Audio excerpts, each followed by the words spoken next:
Ils fréquentaient la même école biblique, une école clandestine en Chine. Ces étudiants nord-coréens trouvaient leur force de conviction dans la communion fraternelle, la prière et l'étude de la Bible.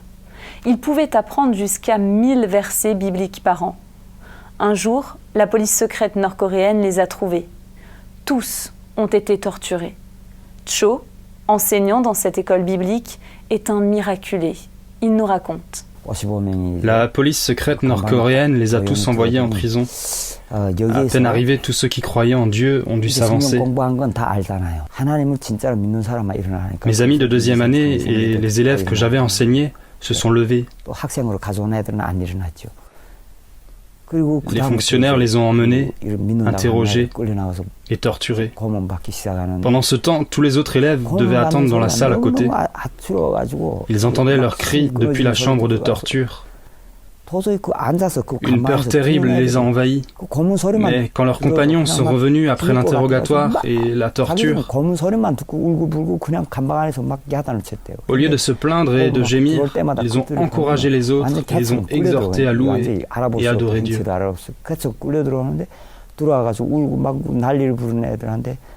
Nous avons reçu de Dieu la vie éternelle. Ils peuvent tuer nos corps et nous mourrons. Mais nos âmes vivront éternellement auprès de Dieu.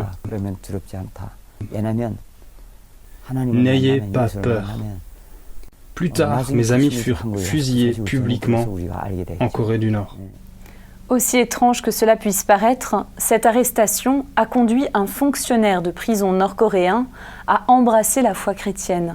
C'est plus particulièrement la déclaration de foi d'un chrétien de 22 ans à l'article de la mort qui l'a bouleversé.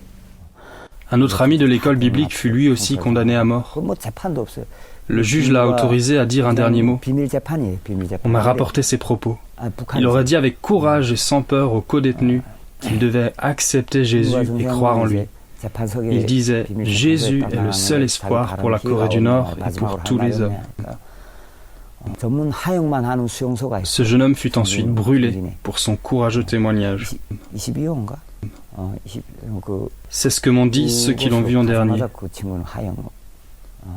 On l'a amené à Chunji, c'est un camp de travail où on brûle les prisonniers. Il avait alors 22 ans. Ces dernières paroles ont fortement bouleversé un gardien. Cet homme avait déjà écouté en secret des émissions de radio chrétiennes sud-coréennes et avait donc entendu parler de Jésus. Au travers du témoignage et de la mort en martyr de mon ami, le gardien a accepté Jésus. Ses enfants du même âge que mon ami étaient morts de faim et cela avait été très douloureux pour lui. Après l'exécution, il a aidé une jeune femme qui appartenait à une église souterraine et l'a libérée.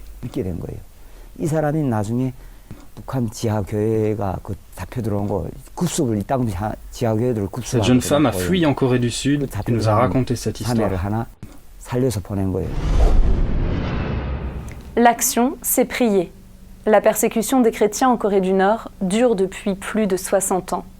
Avant 1945, on y comptait environ 500 000 chrétiens. Aujourd'hui, il serait 300 000, tous des croyants clandestins. Certains sont enfermés dans des camps de travaux forcés, comme celui-ci.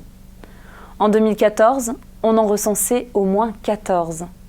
Dans ce pays, les chrétiens ne peuvent pas se retrouver entre eux pour prier. La police les pourchasse jusqu'en Chine. Le samedi 30 avril 2016, le pasteur sino-coréen Han Chung-ryol, âgé de 49 ans, a été assassiné en Chine en raison de l'aide qu'il apportait aux réfugiés nord-coréens. Il laisse derrière lui une femme, un fils et une fille, ainsi qu'une église de 600 membres dont il était pasteur. Prions pour la sécurité de la famille du pasteur Chung, que Dieu lui donne du courage et la protège. Prions pour la protection des réfugiés nord-coréens et des personnes qui leur viennent en aide. Remercions Dieu pour la fidélité et l'exemple laissé par les membres de l'école biblique dont nous avons parlé.